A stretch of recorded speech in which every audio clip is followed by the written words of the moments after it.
హిందూపూర్ నియోజకవర్గం మా కుటుంబాన్ని ఆశీర్వదించింది, దీవించింది. ఆనాడు అన్న ఎన్టీఆర్ గారిని ఎమ్మెల్యేగా గెలిపించి ఆంధ్ర రాష్ట్ర ముఖ్యమంత్రిగా పంపించిన ఘనత ఒక హిందూపురం నియోజకవర్గానికే దక్కుతుంది. మా మావయ్య నందమూరి హరికృష్ణ గారిని కూడా శాసనసభకు పంపించిన నియోజకవర్గం హిందూపురం నియోజకవర్గం. ఒక మావయ్య కాదు, రెండో మావయ్య. మీ అందరి బాలయ్య, నా ఒక్కడికే ముద్దల మావయ్య. బాలయ్య బాబు గారిని కూడా 2 సార్లు శాసనసభకి పంపించిన ఘనత ఈ హిందూపురం నియోజకవర్గాన్ని. వస్తున్నా బాలయ్య బాబు అంత స్పీడ్ కాదు, నేను వస్తున్నా ఒక్క నిమిషం. హిందూపురం మా కుటుంబాన్ని ఆశీర్వదించింది, దీవించింది. గతంలో హిందూపురం అంటే వెనుకబడిన నియోజకవర్గం. అలాంటిది తెలుగుదేశం పార్టీ పరిపాలనలో హిందూపురాన్ని పెద్ద ఎత్తున అభివృద్ధి చేశాం, సంక్షేమం కూడా చేశాం. ఆనాడు బాలబాబు గారు శాసనసభ్యుడిగా మన ప్రభుత్వంలో 2,000 కోట్ల రూపాయలు ఖర్చు పెట్టి అనేక అభివృద్ధి కార్యక్రమాలు మన నియోజకవర్గానికి చేశారు. అవన్నీ మీకు ఒకసారి గుర్తు చేయాల్సిన అవసరం ఉంది. గొల్లపల్లి రిజర్వాయర్ నుంచి పైప్ లైన్ వేసి ఏకంగా హిందూపూర్ పట్టణానికి తాగునీరు అందించిన వ్యక్తి బాలయ్య బాబు. పంట గుంటలు నవ్వారు, సీసీ రోడ్లు వేశారు, ఆసుపత్రులు అప్గ్రేడ్ చేశారు, తాగునీటికి ట్యాంకులు ఏర్పాటు చేశారు, పాడి పరిశ్రమని ప్రోత్సహించడానికి భవనాలు కట్టారు. ఇంకా నేను పంచాయతీరాజ్ గ్రామీణాభివృద్ధి శాఖ మంత్రిగా ఉన్నప్పుడు ఆయన దగ్గర నుంచి కాగితం వస్తాం లేటు ఇమ్మీడియట్ గా సంతకం పెట్టి శాంక్షన్ చేసి పంపించే పరిస్థితి. ఆర్ఎండ్బి మంత్రి గారి పరిస్థితి అంతే. ఇంకా ఇరిగేషన్ శాఖ కింద కూడా అనేక ఇరిగేషన్ ప్రాజెక్టులు తీసుకొచ్చాం. ఒక్కో టిట్కో ప్రాజెక్టు కింద 2,800 ఇళ్లు కట్టించిన ఘనత కూడా మన బాలయ్య బాబు గారు తక్కుతుందని ఈ సభాముఖంగా వెళ్తున్నాం. ఇంకా బీసీ సోదరులకి లోన్లు, ఎస్సీ ఎస్టీ సోదరులకి లోన్లు, లేపాక్షి ఉత్సవాలు. అంతెందుకు, నిన్నగాక మొన్న ప్రతిపక్షంలో ఉన్నప్పుడు కోవిడ్ వస్తే 3,50,00,000 రూపాయలు సొంత నిధులు ఖర్చు పెట్టి ఏకంగా వెంటిలేటర్ల కిట్లు కూడా పంపిణీ చేసిన వ్యక్తి మన బాలయ్య బాబు గారు. అది హిందూపూర్ నియోజకవర్గం అంటే ఆయనకున్న కమిట్మెంట్. అందుకే ఇంకో పక్కన అన్న క్యాంటీన్లు కూడా మళ్ళీ ప్రారంభించారు. ఇంకా ఆరోగ్య రథం ఈరోజు ప్రతి గ్రామంలో తిరుగుతుంది. బస్వతారకం క్యాన్సర్ స్క్రీనింగ్ బస్సు కూడా మన నియోజకవర్గానికి అనేక సార్లు తీసుకొచ్చారు. ఇంకా బ్రహ్మణి దగ్గర ఉన్న సిఎస్ఆర్ ఫండ్లు మొత్తం హిందూపూర్ నియోజకవర్గానికి ఖర్చు పెట్టే విధంగా బాలయ్య బాబు గారు ఆ నిధులు కూడా తీసుకొచ్చారు. అందుకే ప్రజలందరినీ కోరుతున్నా, మళ్ళీ హ్యాట్రిక్ ఆయన ఎమ్మెల్యే అవుతాం ఖాయం. కానీ ఆంధ్ర రాష్ట్రంలోనే ఎవరికి రాని భారీ మెజారిటీతో మన బాలయ్య బాబు గారిని గెలిపించి శాసనసభకు పంపించాలని ఈ సభాముఖంగా కోరుతున్నాం.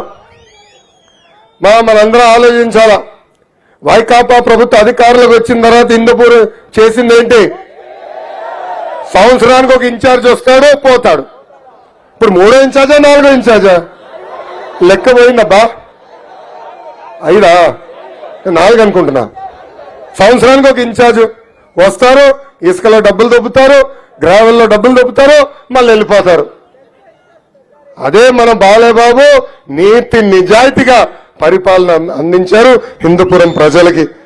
ఆనాడు ఏం చెప్పారు? హిందూపురాన్ని డిస్ట్రిక్ట్ హెడ్ క్వార్టర్స్ చేస్తున్నారు, హిందూపురానికి మెడికల్ కాలేజ్ తీసుకొస్తున్నారు. అయ్యి రాలా. కానీ ఈరోజు మా జిల్లా నుంచి ఒకడు వచ్చారండి, వాడి పేరు పాపాల పెద్దిరెడ్డి. ఏంటి వాడి పేరు? పాపాల పెద్దిరెడ్డి. మా సొంత జిల్లా చిత్తూరు జిల్లాని క్యాన్సర్ లాగా తినేస్తున్నాడు. మా చిత్తూరు జిల్లాలో పాదయాత్ర చేసిన ఎక్కడికి వెళ్ళినా ఒక తెల్ల టిప్పర్ ఉంటుందని పైన ఉంటుంది బుల్లు లెటర్స్ లో PLR. ఆ టిప్పర్లు ఎవరు ఆపరు, పోలీస్ సోదరులు ఆపరు, ఎక్సైజ్ సోదరులు ఆపరు. ప్రతి టిప్పర్లో ఇసుక ఫుల్, మద్యం ఫుల్, ఏకంగా మన క్వారీల నుంచి కొట్టేసే గ్రావెల్ కూడా ఫుల్. అక్కడ తినింది చాలదంట. ఇప్పుడు ఆ పాపాల పెద్దిరెడ్డి మన జిల్లాకు వచ్చి ఏకంగా హిందూపురానికి వస్తున్నారు. తల్లి అప్రమత్తంగా ఉండండి. ఆ కుటుంబాన్ని ఒక్కసారిగానే రాణిస్తే మన నియోజకవర్గాన్ని క్యాన్సర్ గడ్డలాగా తినేస్తారు. మా జిల్లాలో ఎటుకో రేడియేషన్ ఇవ్వబోతున్నారు చిత్తూరు జిల్లా ప్రజలు. అదే విధంగా పాపాల పెద్దిరెడ్డి వస్తే మన జిల్లాలో తరిమి తరిమి కొట్టాలని ఈ సభాముఖంగా హిందూపూర్ ప్రజలకి నేను పిలిపిస్తున్నా. ఏమవుతుందబ్బా 2 కేసులు పెడతారు, నా పైన 22 కేసులున్నాయి, అటెంప్ట్ మర్డర్ ఉంది, ఎస్సీ ఎస్టీ కేసుని ఏం బిగినారు, నా ఇంటర్ కూడా బిగలేకపోయారు.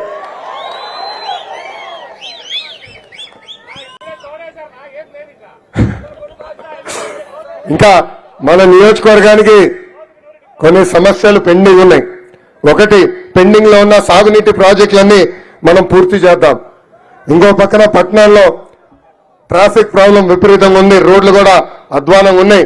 ఆ రోడ్లు కూడా మెరుగుపరచాల్సిన అవసరం ఉంది. భూగర్భ డ్రైనేజ్ ఏర్పాటు చేస్తాం. ఇప్పటికే బాబు గారు చాలా స్పష్టంగా చెప్పారు, నిరుపేద కుటుంబాలకి పట్టాలు కాదు ఇల్లు కూడా కట్టించి అందజేసే బాధ్యత తెలుగుదేశం ప్రభుత్వం తీసుకుంటుంది. హిందూపురాన్ని ఒక మోడల్ పట్టణంగా తీర్చిదిద్దే బాధ్యత మన ప్రభుత్వం తీసుకుంటుంది. అంతేకాదు లేపాక్షిలో పెద్ద ఎత్తున పరిశ్రమలు తీసుకొచ్చి స్థానికులకే ఉద్యోగాలు ఉపాధి కూడా కల్పించే బాధ్యత నేను వ్యక్తిగతంగా తీసుకుంటానని ఈ సభాముఖంగా హామీస్తున్నాం.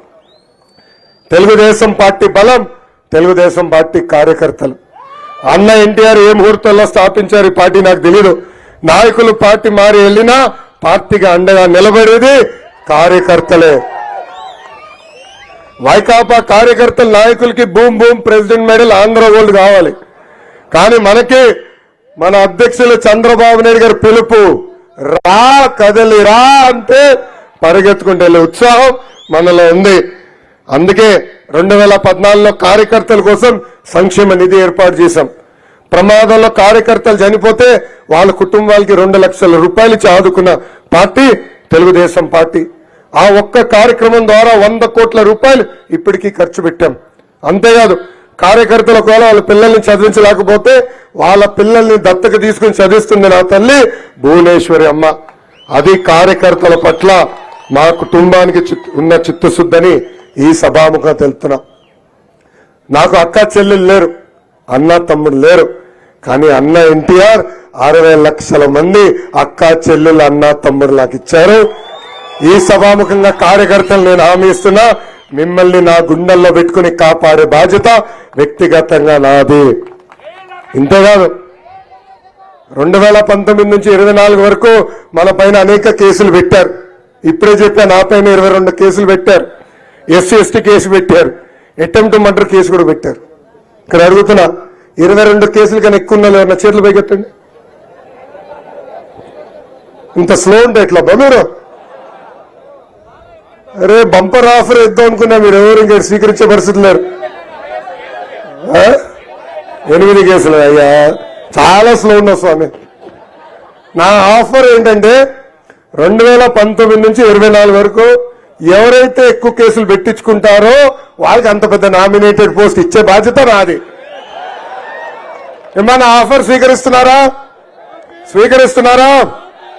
కార్యకర్తలు నేను హామీ ఇస్తున్నా, ఏ అధికారులైతే చట్టాన్ని ఉల్లంఘించమని ఇబ్బంది పెట్టారో, ఏ వైకాపా నాయకులు చట్టాన్ని ఉల్లంఘించమని ఇబ్బంది పెట్టారో వాళ్ళందరి పేర్లు ఎర్ర పుస్తకంలో ఉన్నాయండి.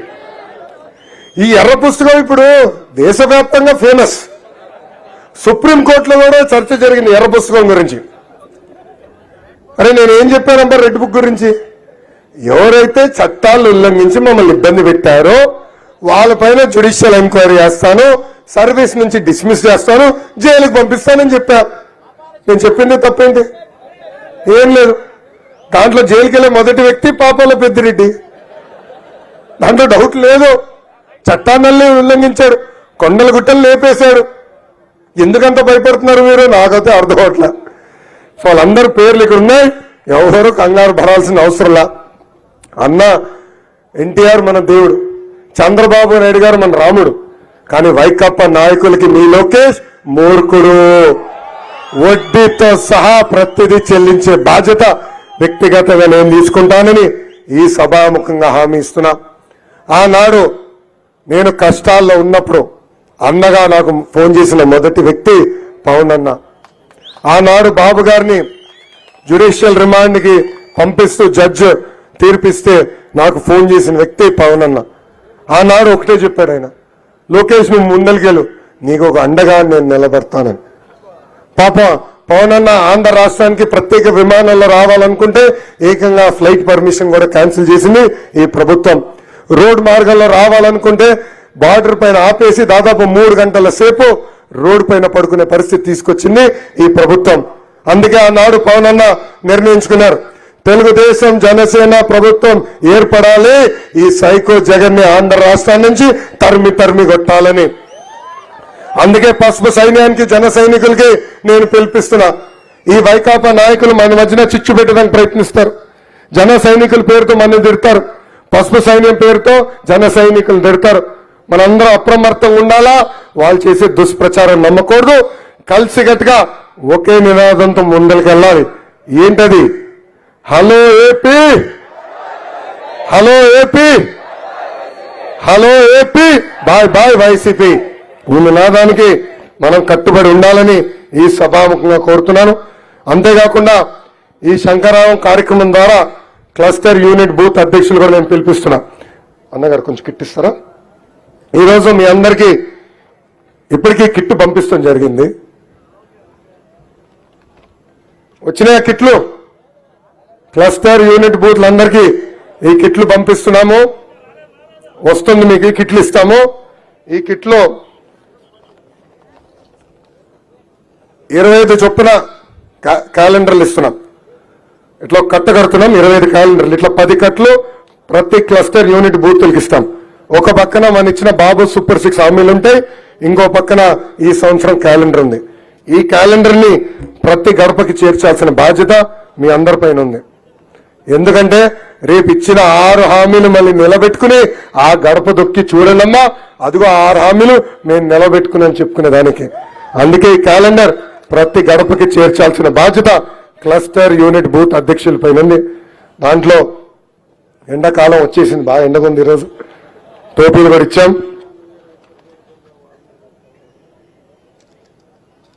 ఇంకా సైకిల్ కూడా ఇచ్చాం. సైకిల్ పెట్టుకుని ప్రతి గడప దొక్కాలి. ఇంకా కార్డులు కూడా ఇస్తున్నాం జోబులో పెట్టుకుని తిరగడానికి. కారణం ఎందుకో తెలుసా? ఒక పక్కన నాకన్నా స్పీడ్ ఉన్నారా? ఒక పక్కన బాబు సూపర్ 6, ఇంకో పక్కన 6 హామీలు ఉన్నాయి. ఈ 6 హామీలు మిత్రుల ఇంటికి వెళ్ళినా, బంధువుల ఇంటికి వెళ్ళినా, టీ షాప్లో టీ తాగేటప్పుడు, పెట్రోల్ బంక్ లో పెట్రోల్ పోసి ఇచ్చుకున్నాం. కంపల్సరీ వాళ్ళకి తెలియజేయాల్సిన బాధ్యత మనందరిపైన ఉంది. వైకాపాకి వాలంటీర్స్ ఉండొచ్చు, కానీ మనకి 60 లక్షల మంది కార్యకర్తలు ఉన్నారు. ఈ హామీలు ప్రతి గడపకి తీసుకెళ్లాలని ఈ సభాముఖంగా కోరుతున్నాం.